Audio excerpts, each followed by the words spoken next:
Welcome students, हम बात करेंगे प्रॉब्लम की जो कि रिलेटेड है कंसेप्ट ऑफ हार्मोनिक मीन से। मतलब हार्मोनिक मीन क्या होता है कि अगर हमारे पास टू नंबर्स जो कि ए और बी अगर हार्मोनिक प्रोग्रेशन में होंगे तो इनके इन बिटवीन जो नंबर होगा वो होगा हमारे पास क्या जी, 2 टाइम्स ए बी। ठीक है, इन्हीं का प्रोडक्ट उसका डबल कर दिया जाए और उस इनके सम से इसको डिवाइड कर दें तो ये हार्मोनिक मीन आ जाएगा, जो कि किस तरह से ड्राइव हुआ है। अगर हम इसमें थोड़ी सी रिवीजन देख लें तो हमने पढ़ा था कि हार्मोनिक जो प्रोग्रेशन होती है इसकी हर टर्म जो है वो मतलब अरिथमेटिक प्रोग्रेशन में होती है, रेसिप्रोकल्स अगर लिए जाए। ठीक है, ए का रेसिप्रोकल 1/a और 1/b ये अरिथमेटिक प्रोग्रेशन में होंगे। ठीक है, और फिर इस तरह से अरिथमेटिक जो मीन है हमारे पास जिसे हम ए एम कहते हैं, ये किसके इक्वल होता है, दो टर्म्स जो आप लिख रहे हो उनका सम और डिवाइडेड बाय 2 होता है। तो अब अगर इसको आप सॉल्व करें तो यही रिजल्ट आएगा। ठीक है, तो ये हमने इस तरह से इसकी डेरिवेशन की थी। अब हमारा जो अब प्रॉब्लम है इसके हवाले से अगर हम देखें तो हमें एक एक्सप्रेशन बताया गया जो कि है a power n plus one plus B power n plus one. ठीक है, ये एक सम आ रहा है, इसको डिवाइड कर रहे हैं हम एक एक्सप्रेशन से जो कि कैसे बन रहा है a power n plus B power n से। तो इसमें n की वैल्यू हमने फाइंड करनी, लिखा हुआ है फाइंड n सो दैट ये जो गिवन एक्सप्रेशन है may be harmonic mean between a and b।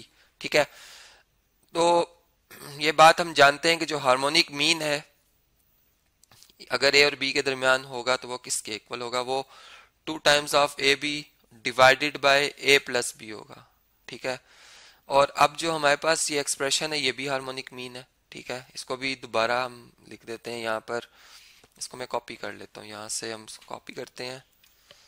तो ये अब दोनों आपस में ट्रांजिटिव प्रॉपर्टी ऑफ इक्वालिटी की बेस पर कंपेयर हो जाएंगे। ठीक है, इक्वेशन नंबर 1 इक्वेशन नंबर 2। तो कंपेयरिंग से हमें जो रिजल्ट मिलेगा इन दोनों की राइट साइड जो है वो आपस में इक्वल आ जाएंगी। ठीक है जी, 1 एंड 2। तो दोनों इक्वेशंस को अब बराबर बराबर लिख लेते हैं। पहले इसी को कॉपी हमने किया ही हुआ है, दोबारा लिखते हैं। ठीक है, अब इसकी जो राइट लेफ्ट हैंड साइड है ये, चलिए इधर राइट पे इसको राइट पे लिख लेते हैं, ये भी यहाँ पर आ जाएगी। ठीक है, ये इक्वल आ गए आपस में। ठीक है, बल्कि चले ये इक्वल आ गए। अब हम क्या करेंगे जी, इसको हम सिंप्लीफाई करेंगे और n की वैल्यू हमने बेसिकली फाइंड करनी है जिससे ये रिलेशन बराबर बन जाए। ठीक है, तो हमने बराबर लिख के इसको चले हैं। ठीक है, बराबर लिखेंगे तो बराबर ही रिजल्ट आएगा।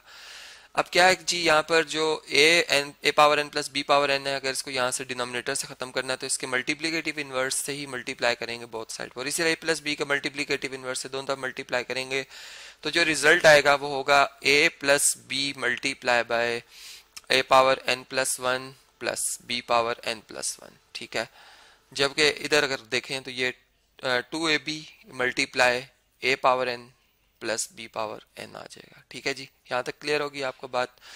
अब इसमें हम मजीद डिस्ट्रीब्यूटिव प्रॉपर्टी अप्लाई करते हैं, मतलब ये a डिस्ट्रीब्यूट होगा फर्स्ट टर्म के साथ भी मल्टीप्लाई होगा प्लस दूसरी टर्म के साथ भी, फिर b भी फर्स्ट टर्म से भी और सेकंड टर्म से भी मल्टीप्लाई होगा।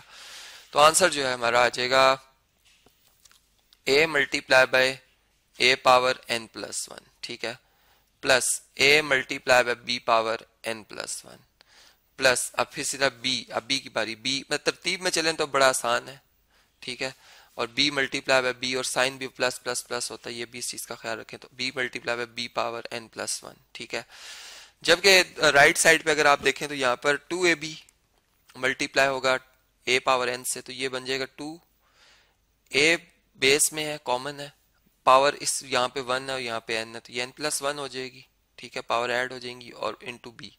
इसी तरह फिर ये 2ab मल्टीप्लाई होगा b पावर n से, तो 2a एज इट इज और b की पावर अब 1 है और इस b की पावर भी n है तो ये n प्लस वन हो जाएंगी, पावर ऐड हो जाएंगी। ठीक है, अब वो टर्म्स जो के जिसमें के b इंटू ए पावर n लिखा हुआ है, b इंटू ए पावर n प्लस वन लिखा हुआ है, ये वाली टर्म।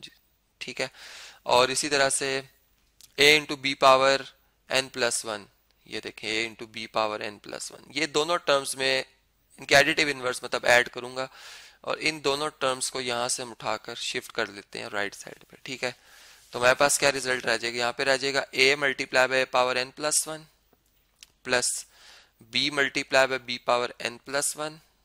ठीक है, अच्छा जी, यहाँ पर आ जाएगा 2 multiply by b into A power N plus one और ये बल्कि ये वाली टर्म जो ये शिफ्ट करेंगे यहाँ से तो ये आ जाएगा b multiply by A power N plus one, ठीक है, प्लस अब ये टर्म लिखेंगे हम plus two A multiply by B power N plus one, और फिर ये वाली टर्म ये जो ए इंटू बी पावर इधर आके minus A times B power N plus one, ठीक है, ये इधर आ जाएगी। अब लाइक टर्म्स आपस में ऐड या सब्ट्रैक्ट हो जाती हैं, इनके कोफिशिएंट्स आपस में मतलब ऐड होते हैं या सब्ट्रैक्ट हो जाते हैं। तो यहाँ पर हमारे पास ये टर्म तो सीधा रहेंगी दोनों लेफ्ट हैंड साइड की, राइट हैंड साइड पे जो ये टर्म लिखी हुई है टू में से वन माइनस कर दें, सेम नंबर मतलब जो है, तो ये one time B power B मतलब बी का प्रोडक्ट दिया जाएगा B times A power N plus one रह जाएगा, और इसी तरह plus two times of A, यानी इसका जो प्रोडक्ट लिया जा रहा है B power N plus one में से एक कम कर लें तो ये A multiply by B power N plus one रह जाएगी, ठीक है। अच्छा जी, अब देखें इसमें भी ए पावर एन प्लस वन है और यहाँ भी ए पावर एन प्लस वन है, ठीक है। मैं ऐसा करता हूँ कि ये टर्म उठाकर जिसमें कि एन प्लस वन आ रहा है और ए की पावर एन प्लस वन, इसको मैं शिफ्ट कर लेता हूँ लेफ्ट साइड पे, और जो ये टर्म है जिसमें कि B power N plus one आ रहा है इस टर्म को हम शिफ्ट कर लेते हैं राइट साइड पे, ठीक है, ताकि इनमें से हम B power N plus one common ले लें और इधर हम A power N plus one common ले लें। क्लियर होगी बात? तो ये हमारे पास आ जाएगा A multiply by A power N plus one और ये माइनस बी इंटू ए पावर एन प्लस वन, ठीक है, equal to A multiply by B power N plus one और ये minus B into B power N plus one, ठीक है।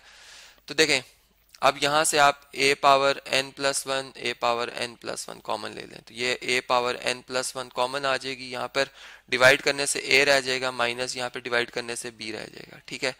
अच्छा जी, अब यहाँ पे अगर आप देखें तो यहाँ से आप b power n plus one और b power n plus one common ले सकते हैं, ठीक है। b power n plus one आप कॉमन लिखेंगे, यहाँ पर डिवाइड करने से a रह जाएगा, b power n plus one cancel हो गया और जब b रह जाएगा b power n plus one cancel. अब आप ऐसा करें, अगर दोनों तरफ a माइनस बी से डिवाइड कर दें, ठीक है, जो कि नॉन जीरो आंसर आता है, ठीक है।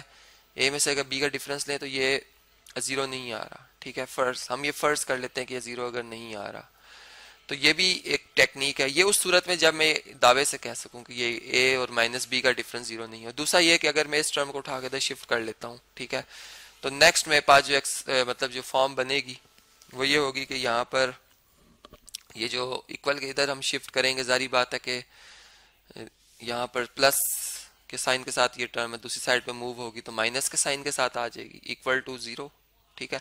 अब a माइनस बी अगर इनमें से कॉमन ले लें तो जारी बात है ये फर्स्ट टर्म जब a माइनस बी से डिवाइड होगी तो a power n plus one रह जाएगी और यहाँ पे minus b power n plus one रह जाएगी और इक्वल टू जीरो आ जाएगा। अब रियल नंबर्स के दो रियल नंबर्स का प्रोडक्ट अगर जीरो के इक्वल है तो इनमें लाजमन एक जीरो के इक्वल है, या तो हो सकता है कि a minus b equal to zero हो, ठीक है, या फिर ये हो सकता है कि a power n plus one minus b power n plus one ये इक्वल टू जीरो हो, ठीक है।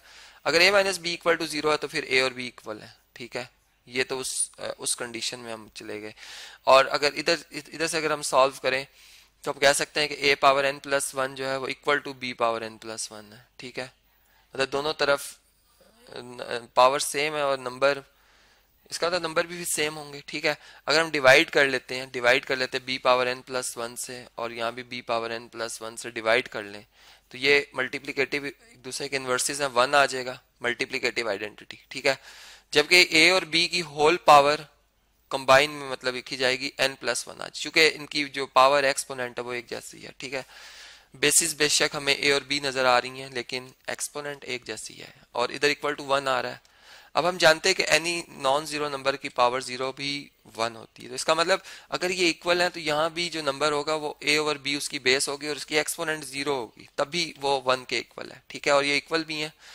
तो इस तरह से आप एक्सपोनेंट्स को जब कंपेयर करेंगे तो n plus one equal to zero आ जाएगा, ठीक है, तो ये एक्सपोनेंट और ये इक्वल होंगी और यहाँ से n की वैल्यू हमारे पास आ जाएगी नेगेटिव वन, जो कि आप अब इसे रीचेक कर सकते हैं अपने उसी दोबारा एक्सप्रेशन में। अगर आप पुट करेंगे यहाँ पर तो ये रिजल्ट हमारा n की वैल्यू माइनस वन लिखने से ये आ जाएगा ऊपर वाला, ठीक है, तो जो कि बिल्कुल इसको वेरीफाई भी करता है कि ये हमने जो जवाब माइनस वन निकाला वो बिल्कुल दुरुस्त है।